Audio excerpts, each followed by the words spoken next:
आप सभी का स्वागत है एग्जामिनेशन बुद्धा यूट्यूब चैनल पर। आज के इस एपिसोड में हम रिवीजन टेस्ट नंबर 3 करेंगे।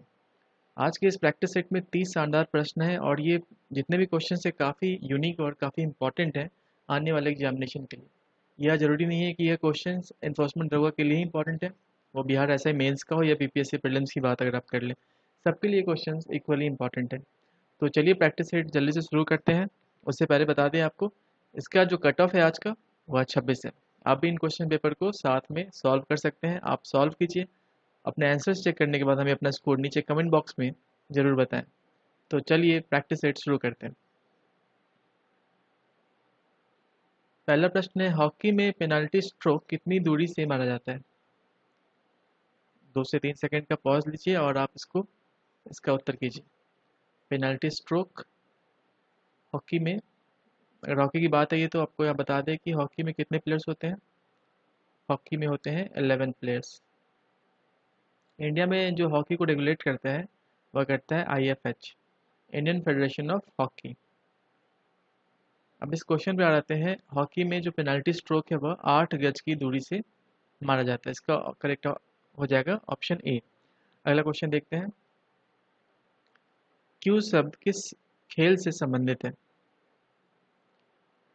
कई बार यह प्रश्न जो है रिपीट होता है एग्जामिनेशन में। आप समय लिया बताएं कि क्यू शब्द जो है वह किस खेल से संबंधित है। तो ये जो क्यू शब्द होता है, सी यू ई इसका करेक्ट इंग्लिश में वर्ड है। क्यू शब्द का संबंध आपको बिलियर्ड्स से है। ये क्यू आखिर होता क्या है? आपने बिलियर्ड्स तो देखा होगा कई बार, उसमें जो स्टिक यूज़ करते हैं, जो जिस डंडे से जो है बॉल को हिट करते हैं, उसे क्यू कहा जाता है, क्यू स्टिक कहा जाता है एक्चुअल में। तो आप इसको ऐसे याद रखेंगे। तो क्यू शब्द का संबंध है बिलियर्ड से। अगर स्नूकर आपसे पूछ लिया जाए, जो कि बिल्कुल बिलियर्ड जैसा होता है, तो स्नूकर में भी जो है क्यू शब्द वो भी स्नूकर खेल से संबंधित है। अंतर बस इतना होता है कि क्यू जो होता है बिलियर्ड्स में सॉफ्ट होता है प्लास्टिक, और हार्ड होता है स्नूकर के केस में। अगला क्वेश्चन देखते हैं, दर्द निवारक मरहम आयोडेक्स में किस चीज़ की गंध आती है? अब ऑप्शंस देखिए और इसका उत्तर करें। आयोडेक्स सबने देखा होगा, सबके घर में होगा भी। जब आप आयोडेक्स खोलते हैं या लगाते हैं तो उससे एक अजीब सी गंध आती है। तो यहाँ पर यह प्रश्न पूछा जा रहा है कि वह किसकी वजह से आती है, आखिर वह क्या उसमें मिला होता है?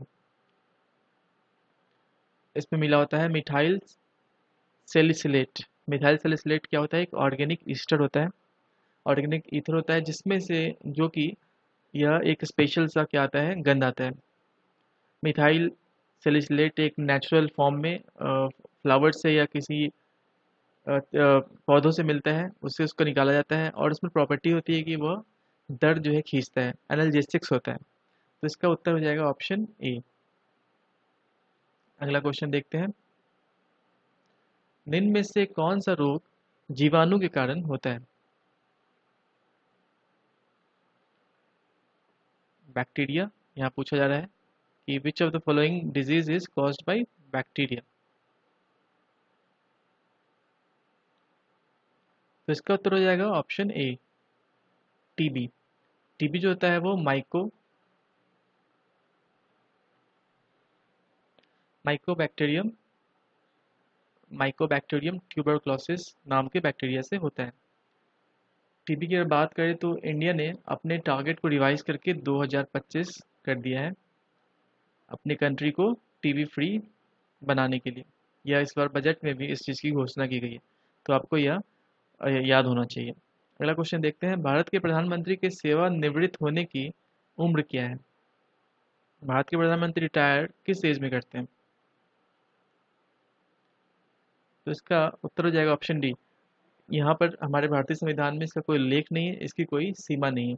अगर आपसे न्यूनतम एज पूछा जाए, मिनिमम एज पूछा जाए, तो 25 साल होता है अगर वह लोकसभा से चुना जाता है वो सदस्य, और राज्यसभा के केस में जो है 30 साल होता है। अगर किसी व्यक्ति की आयु 30 साल है और वह राज्यसभा का सदस्य है तो वह प्रधानमंत्री बन सकता है। और अगर किसी व्यक्ति की आयु 25 साल है और वो लोकसभा से खड़ा है, तो मिनिमम लोकसभा के केस में होता है 25 साल और राज्यसभा के केस में होता है 30 साल। आर्टिकल 75 जो है हमारे संविधान में, वह यह कहता है कि भारत का जो राष्ट्रपति है वो प्रधानमंत्री की नियुक्ति करेगा। आर्टिकल 75। और आपसे एक प्रश्न पूछते हैं कि भारत के जो प्रधानमंत्री हैं, जो सबसे उम्र के हैं, मतलब सबसे ज़्यादा उम्र दराज प्रधानमंत्री अभी तक कौन रहे हैं? आप नीचे कमेंट में हमें अपना उत्तर बताएं। अगला प्रश्न देखते हैं। मूल या मौलिक कर्तव्य, फंडामेंटल ड्यूटीज निम्न में से किसके द्वारा स्थापित किए गए थे? फंडामेंटल ड्यूटीज कौन सा वो अमेंडमेंट है जिसके द्वारा इसे हमारे संविधान में लाया गया था? फंडामेंटल ड्यूटीज की बात करें तो जो total number of fundamental duties वो कितने हैं? 11 है। और इसे लाया गया था स्वर्ण सिंह कमेटी के रिकमेंडेशंस पे। यह प्रश्न भी कई बार पूछा जाता है। स्वर्ण सिंह कमेटी के रिकमेंडेशंस पे इसे लाया गया था और इसे इंट्रोड्यूस किया गया था 42nd अमेंडमेंट एक्ट 1976 के द्वारा। इसका करेक्ट आंसर हो जाएगा ऑप्शन बी। अगला क्वेश्चन है, ज्वालामुखी पर्वत माउंट पोपा कहाँ स्थित है? माउंट पोपा के बारे में बता दें, यह एक जो ज्वालामुखी है, ये जो वोल्केनो वह एक्सटिंक्ट है। एक्सटिंक्ट वोल्केनो क्या होता है? वैसे वोल्केनो जो पिछले 10,000 सालों में, ये ऑफिशियल डेफिनेशन है, पिछले 10,000 सालों में जो कि इरप्ट नहीं हुआ, उसके अंदर से कोई लावा बाहर नहीं आया हो पिछले 10,000 सालों में, वैसे ज्वालामुखी को कहते हैं हम लोग एक्सटिंक्ट ज्वालामुखी, एक्सटिंक्ट वोल्केनो। तो ये माउंट पोपा जो है वो भी एक्सटिंक्ट वोल्केनो है और यह स्थित है म्यांमार में। ऑप्शन बी यहाँ करेक्ट हो जाएगा। फाकीम वन्यजीव अभयारण्य किस राज्य में स्थित है? फाकीम वाइल्ड लाइफ सेंचुरी, यह स्थित है नागालैंड में। ऑप्शन बी यहाँ करेक्ट हो जाएगा। इंपॉर्टेंट क्वेश्चन है, यह पूछा सकता है। हर्षवर्धन का समकालीन दक्षिण भारतीय शासक कौन था? कंटेम्पररी किंग कौन था हर्षवर्धन का? सबसे पहले बात करते हैं चालुक्य डायनेस्टी की। चालुक्य डायनेस्टी के राजा थे पुलकेशिन द्वितीय, जिन्होंने हर्षवर्धन को हराया था नर्मदा के तट पे, नर्मदा के तट पे। तो यहाँ उत्तर हो जाएगा पुलकेशिन टू, जो कि हर्षवर्धन के कंटेम्पररी थे और इनका संबंध था चालुक्य वंश से। इन्होंने हर्षवर्धन को पराजित किया था और फिर उसके बाद इन दोनों के बीच में संधि हुई थी। अगला क्वेश्चन देखते हैं, निम्न में से किस खनिज में ऑक्सीजन नहीं होती है?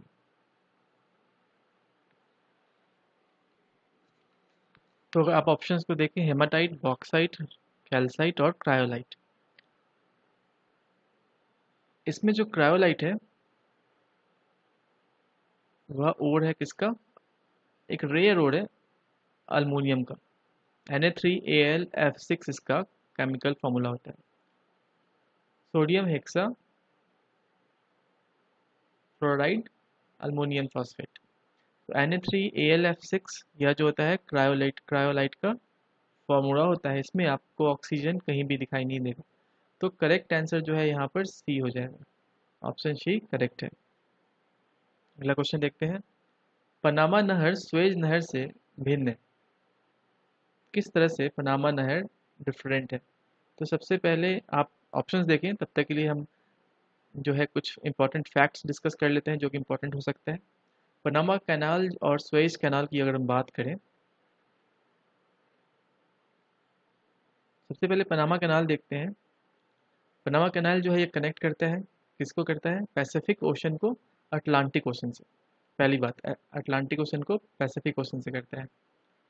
इसका जो निर्माण हुआ था, अगर दोनों में पूछा जाए कि पुराना कौन है, स्वेज कैनाल पुराना है या पनामा कैनाल पुराना है, तो स्वेज कैनाल जो है वो पुराना है और पनामा कैनाल का निर्माण हुआ था 1890 में, जबकि स्वेज कैनाल का निर्माण हुआ था कब? 1859 में। आपको यह फैक्ट थोड़ा याद रखना चाहिए।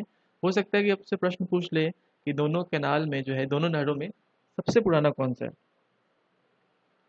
सुएज कनाल जबकि कनेक्ट करता है मेडिटेरियन सी को, भूमध्य सागर को लाल सागर से, मेडिटेरियन सी को रेड सी से, और जबकि यह करता है अटलांटिक को पैसिफिक से। इन दोनों को जो डिफरेंट बनाता है, पैनामा कनाल में क्या होता है, एक लॉक सिस्टम होता है जो कि इसे यूनिक बनाता है, लॉक सिस्टम। ऑप्शन ए यहाँ पर करेक्ट है, इसमें लॉक जलपास प्रणाली है। अगला क्वेश्चन देखते हैं, बड़ा ही इंपॉर्टेंट और यूनिक क्वेश्चन है, महत्वपूर्ण क्वेश्चन है। अपने उपन्यास आनंद मठ में बंकिम चंद्र चटर्जी द्वारा बंगाल में किस विद्रोह का विशेष उल्लेख किया गया है? इस क्वेश्चन को आप इसको ये देखें, इसके ऑप्शंस को देखें और इसका उत्तर करें। इसका करेक्ट आंसर होगा ऑप्शन बी, सन्यासी विद्रोह। सन्यासी विद्रोह जो है यह लड़ा गया था 1770 से लेकर 1780, और सन्यासी विद्रोह को समाप्त करने के लिए वॉरेन हेस्टिंग्स ने उस वक्त एक सैन्य अभियान चलाया था, और फिर जाकर यह सन्यासी विद्रोह जाकर कहीं समाप्त हुआ था। तो इस बात की जो चर्चा है आपको आनंद मठ में दिखाई देती है, जो कि बंकिम चंद्र चटर्जी जो है उसके क्या है, राइटर है। बंगाल का यह विद्रोह था सन्यासी विद्रोह। ऑप्शन बी करेक्ट होगा। मौर्य दरबार में ग्रीस के राजदूत का क्या नाम था?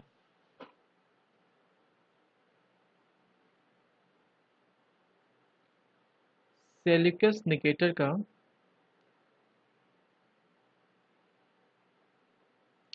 जो राजदूत था वह कौन था? मेगास्थनीज। और यह मेगास्थनीज कहाँ पर था? यह मौर्य दरबार में था। मेगास्थनीज ने इंडिका नाम की बुक लिखी है। यह प्रश्न भी आता है कई बार। इंडिका के रचयिता कौन है? तो इंडिका मेगास्थनीज के द्वारा लिखा गया पुस्तक है, जिसमें उसने मौर्य काल के बारे में बहुत अच्छे से बताया है, डिस्क्रिप्शन दिया है, और हमें इंडिया के बारे में पता चलता है। उसने भारत के बारे में भी काफ़ी अच्छा डिस्क्रिप्शन दिया है। ऑप्शन बी करेक्ट है यहाँ पर। भारत में चमड़े की प्रतीक मुद्रा किसने प्रारंभ की थी?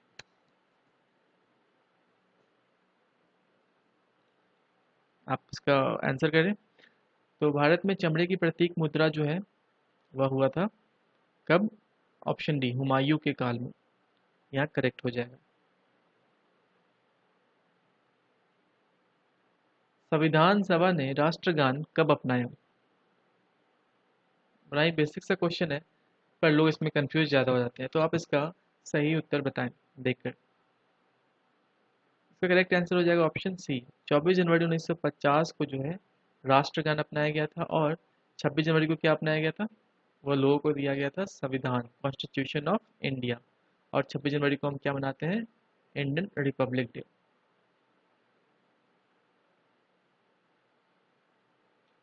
नोबेल पुरस्कार प्रतिवर्ष कहाँ बांटे जाते हैं? नोबेल पुरस्कार प्रतिवर्ष बांटे जाते हैं स्टॉकहोम में। आपसे पूछा जाए कि नोबेल पुरस्कार किस वर्ष से शुरुआत हुई थी? यह बड़ा महत्वपूर्ण है।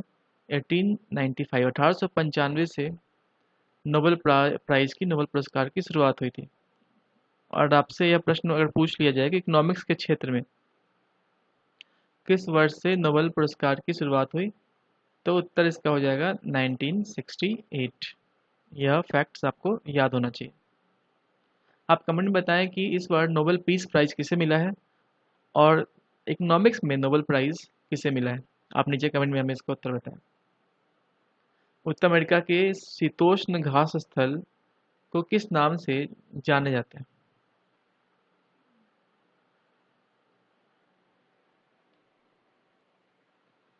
तो इसका उत्तर हो जाएगा ऑप्शन डी, प्रेयरी जो है यह उत्तर अमेरिका के शीतोष्ण घास स्थल, इन्हें प्रेयरीज कहा जाता है। ऑप्शंस देखते हैं दूसरे ऑप्शंस को। पैम्पस जो है यह साउथ अमेरिका में कहते हैं, वहाँ के ग्रासलैंड को कहते हैं। डाउन्स कहते हैं ऑस्ट्रेलिया में, और स्टेप जो है यह कहते हैं ईस्टर्न यूरोप में। यूरोप में कहते हैं ग्रासलैंड को स्टेप, डाउन को कहते हैं ऑस्ट्रेलिया में, और पैम्पास को कहते हैं साउथ अमेरिका में। अगला पर क्वेश्चन देखते हैं, वैज्ञानिक जिन्होंने सर्वप्रथम खोज की पृथ्वी सूर्य के चारों ओर घूमती है वह कौन थे? वह थे कॉपरनिकस। ऑप्शन सी यहाँ करेक्ट हो जाएगा। ज्वालामुखी सक्रियता द्वारा किस प्रकार का झील बनती है? ऑप्शंस देखिए आप इसके और उत्तर करें। इसका उत्तर हो जाएगा ऑप्शन सी, ज्वालामुखी झील। प्लांक नियतांक मतलब प्लैंक कांस्टेंट की जो है यूनिट क्या है? ऐसा यूनिट क्या होती है प्लैंक कांस्टेंट की? तो प्लैंक कांस्टेंट की जो एनर्जी होती है वो होती है जूल सेकेंड। ऑप्शन ए यहाँ करेक्ट होगा। इंपॉर्टेंट क्वेश्चन है, आप इसको वीवीआई करके मार्क कर लें। प्लैंक कांस्टेंट होता क्या है? तो यह एक इक्वेशन होता है, E is equal to h into v. Planck constant एक रिलेशन स्टेब्लिश करता है फोटोन ऑफ अ लाइट और फ्रीक्वेंसी के बीच में। इसे ही प्लैंक कांस्टेंट कहते हैं। इसका यूनिट होता है जूल सेकेंड, जेएस। अगला क्वेश्चन देखते हैं। भारत का राष्ट्रपति किसका एक अभिन्न अंग है? भारत का राष्ट्रपति किसका एक अभिन्न अंग है? तो इसका उत्तर हो जाएगा ऑप्शन ए, संसद। आर्टिकल 79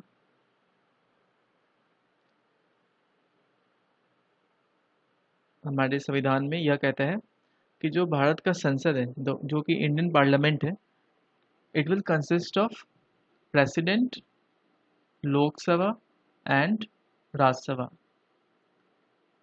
मतलब यह हुआ कि जब तक के लिए आप लोकसभा और राज्यसभा को आप संसद नहीं कह सकते।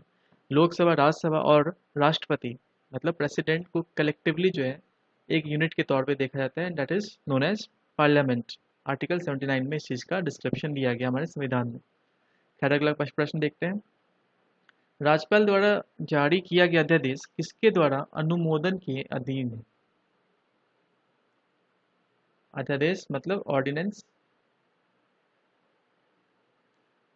जो गवर्नर होता है स्टेट का, आर्टिकल 213 सब क्लॉज 1 के अंतर्गत इसके पास पावर होता है कि वह अध्यादेश मतलब ऑर्डिनेंस इशू कर सकता है स्टेट में, अगर वहाँ के जो है लेजिस्लेचर क्या है सेशन में नहीं है और ऐसा कुछ इमरजेंसी सिचुएशन आ गया है जहाँ पर लॉ बनाने की ज़रूरत है। जो कि अगर एक बार ऑर्डिनेंस पास हो जाए तो उसे फिर से पास कराना होता है और फिर जाकर वो कानून बन जाता है जब भी हाउस सेशन में आता है। तो इसका उत्तर हो जाएगा ऑप्शन बी, राज्य विधानमंडल। ऑप्शन बी करेक्ट है। टेलनेट का यहाँ तात्पर्य क्या है आपको बताना है। टेलनेट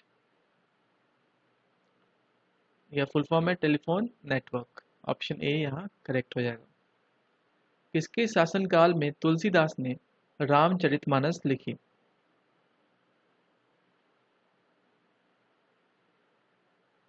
इसका सही उत्तर है ऑप्शन बी, अकबर के शासनकाल में तुलसीदास ने रामचरितमानस लिखी थी। अगला क्वेश्चन देखते हैं। भारत रत्न प्राप्त करने वाली प्रथम महिला कौन है?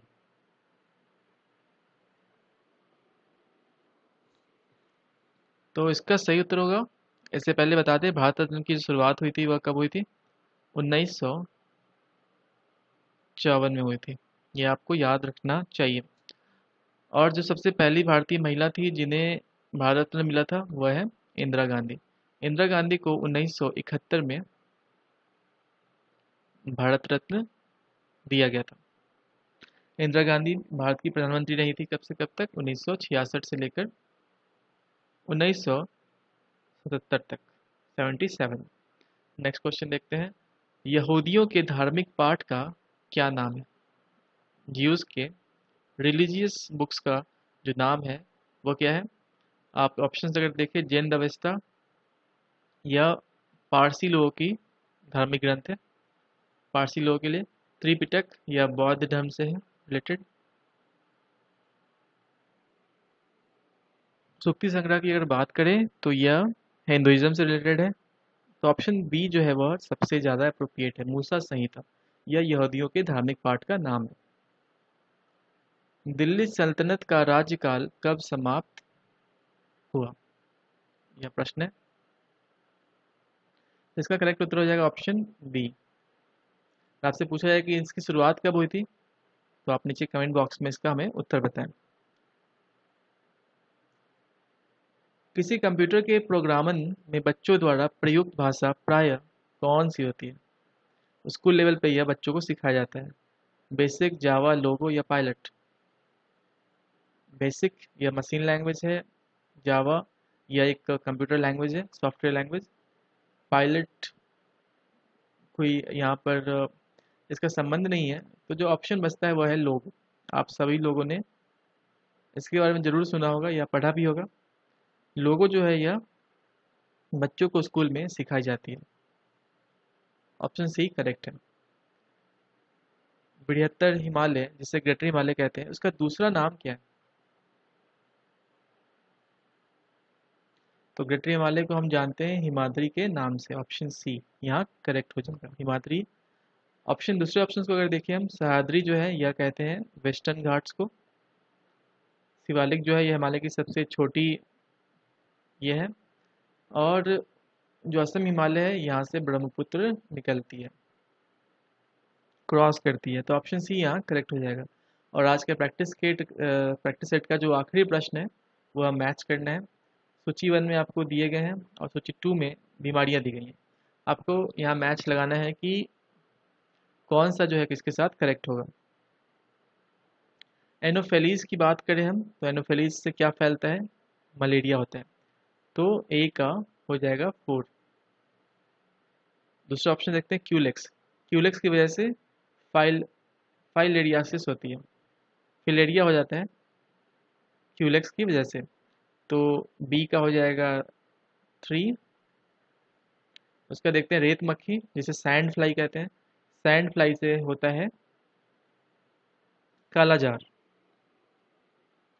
और जो अंत में है सीसी मक्खी, TSC TSC TSC TSC fly जैसे सीसी पढ़ते हैं, इससे क्या होता है? नींद की बीमारी होती है। तो डी का हो जाएगा यहाँ पर 2।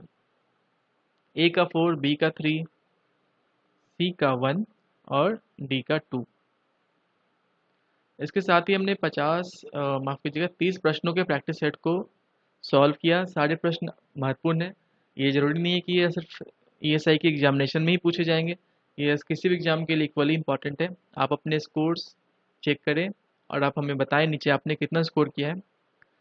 इसके साथ इस वीडियो को समाप्त करते हैं। बीपीएससी के प्रीलिम्स के लिए टेस्ट सीरीज चलाया जा रहा है एग्जामिनेशन बुद्धा के द्वारा। अगर आपको ज्वाइन करना है तो आप उस टेस्ट सीरीज को ज्वाइन कर सकते हैं।